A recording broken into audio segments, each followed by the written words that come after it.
All right, and for more on this conversation, we're now joined by Ari Katz. He is the CEO of Boston City Campus, and he joins us now via our video link. Mr. Katz, thank you so much for your time this evening here in SABC News. I mean, let's start off here. What do you make of the latest quarterly labour force survey, of course, indicating a continued dip there when it comes to unemployment? So good evening, Mbali. I think what's extremely relevant is the fact that, as you mentioned, those between the ages of 25 and 34, over 40% of them are unemployed, and that's a staggering number. But what is interesting is that if you break it down a little bit more, what you will see is that those who, for example, who do not have a matric is the highest level of unemployment. Those who have a matric have 34% unemployed, whereas graduates really have 9% unemployed. Now, whilst that number is not acceptable, it's certainly far better than those, for example, who do not have a formal tertiary education. So clearly, education is one of the indicators that will reduce unemployment. However, the real question that we really be asking ourselves is whether the graduates who are entering the workforce are equipped and whether the educational institutions are actually doing enough to assist graduates to enter the workforce. And there are many answers to that and many potential solutions to that. So first up, I think, is that educational institutions need to adopt a number of strategies. First up is that we need to include workplace integrated learning into all qualifications so that our graduates, when they graduate and they enter the workforce, this is not an unfamiliar territory to them, and they've been exposed to the workforce. Along those lines, also, we need to ensure that curricula is updated to match the requirements of the job market or the employment market, not only on a local level, but on an international level.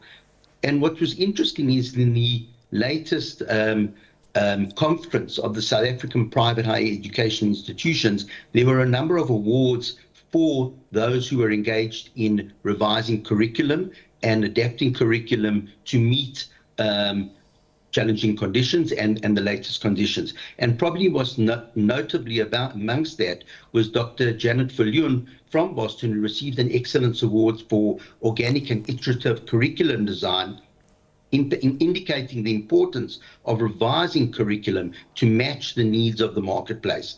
In addition, other important aspects were, for example, an award received by Professor Kobus Oosthuizen, also from Boston, on AI in the workplace. And that's going to be a major factor in the job market, looking at graduates to see whether they're actually able to use AI in their chosen field of expertise. And I think that's critical, that education institutions embrace AI and incorporate this into the curriculum as an integral part of the curriculum. A very important factor there, especially now as we head towards preparing for the future. But before we take a step forward, when it comes to the issue of youth unemployment in this country, it has been a problem for many years and continues to be a problem. Maybe just outline for us the barriers which are associated with a high youth unemployment rate.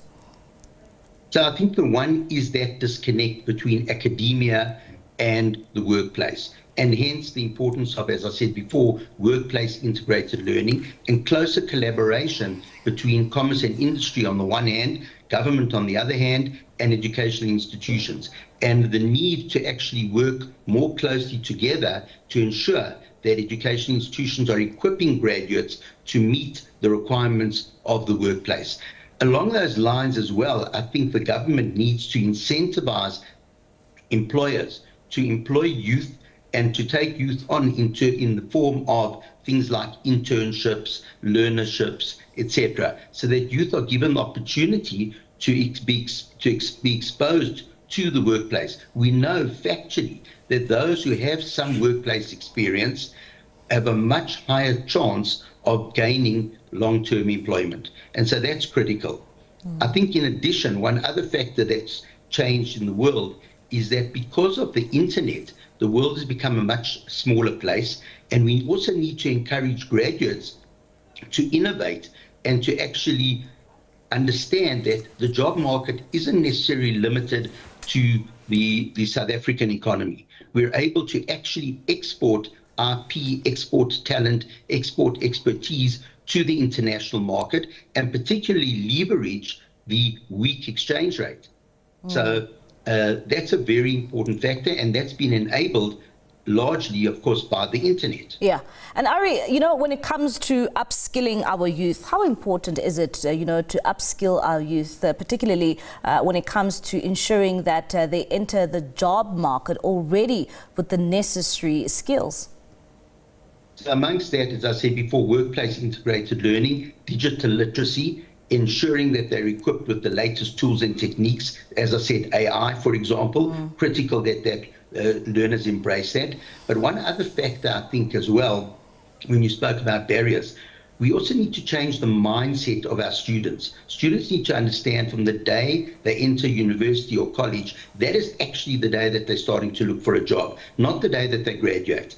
And what that means is that they need to look for the relevance of their studies, number one, and integrate that into the real world, as well as forging relationships with employers. Try and gain experience, irrespective of what you're being paid, but really to gain some kind of workplace experience, so the day they graduate, that's not the day that they start looking for a job. And the educational institutions need to assist by implementing things like graduate support programs, which start not only when you graduate, but actually from the day you enter college or university. And Ari, when it comes to, what you mentioned a bit earlier on, using AI, when it comes to upskilling the youth, especially those looking for, some sort of employment in the job market, what role can AI play in terms of the opportunities available for young people before they even enter the job market? So I think what's critical, number one, is for young people to understand how to use AI to be more efficient and effective. So irrespective of the field of study, everyone talks about AI replacing everybody's jobs, but I don't believe that that's true. I think the opportunity lies in learning how to incorporate AI into your particular field. So whether you're studying economics or whether you're studying accounting or whether you're studying sociology, the real question is, how does AI assist me in actually making me more efficient and more effective?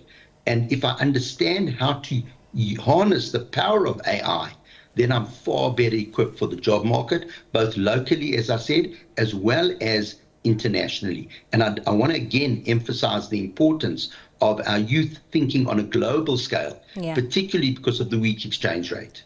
All right, Ari, thank you so much for your time. That is Ari Katz, CEO of Boston City Campus there, just talking about ways of upskilling the youth even before they leave their tertiary institutions.